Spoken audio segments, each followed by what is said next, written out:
So, good evening. I'm here with Dr. Smith, the new Minister for Health. Good evening. Minister, could you outline for us your new measures to cut the NHS budget? Well, Richard, can I call you Richard? No.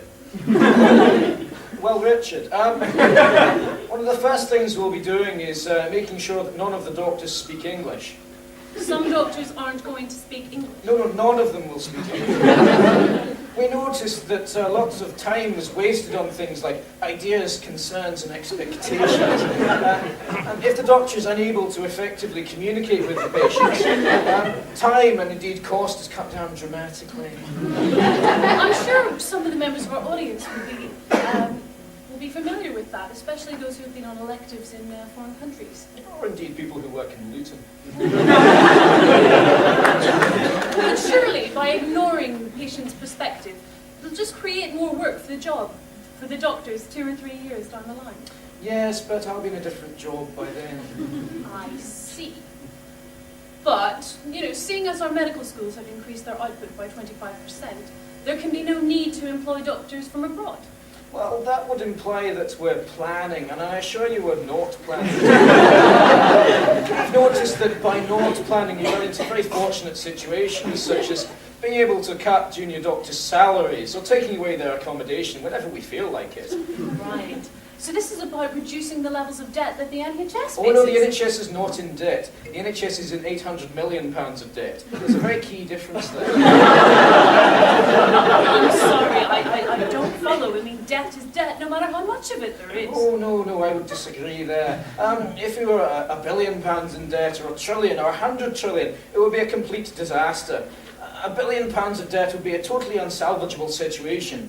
Whereas 800 million is merely a temporary blip. A temporary blip. Absolutely, it's only twice my annual salary.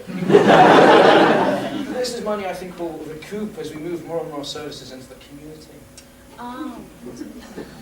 So we're touching on themes brought up in the Darcy Review.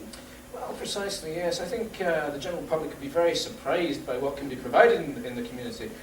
Mental health care, renal dialysis, heart bypass, liver transplant. To name but a few.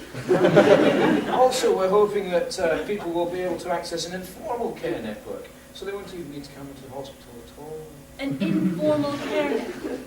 Are you talking about polyclinics and drop-in centres?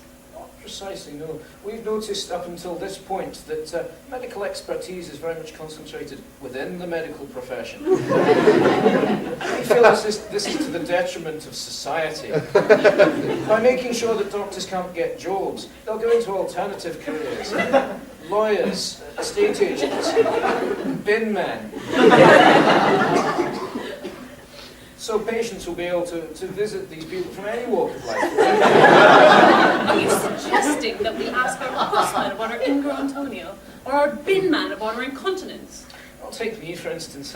I used to be a gastroenterologist. Now I'm a politician. So you swapped one type of shit for another.